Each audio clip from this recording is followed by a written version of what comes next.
પાલિકાના દબાણ વિભાગ દ્વારા શહેરના નવાપરા સહિતના વિસ્તારોમાં નડતરરૂપ દબાણોમાં વાહનો સહિત દુકાનો પણ કબજે કરવામાં આવે.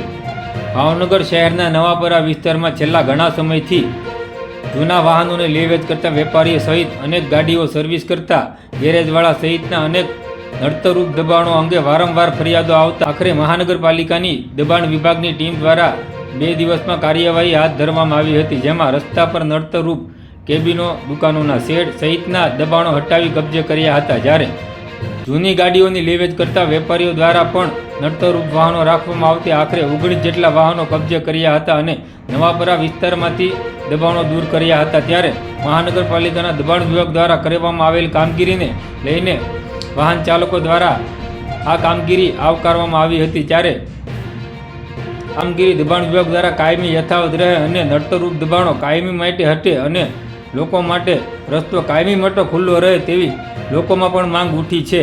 જ્યારે હવે આ દબાણ ફરી ન થાય એ પણ જોવું રહ્યું.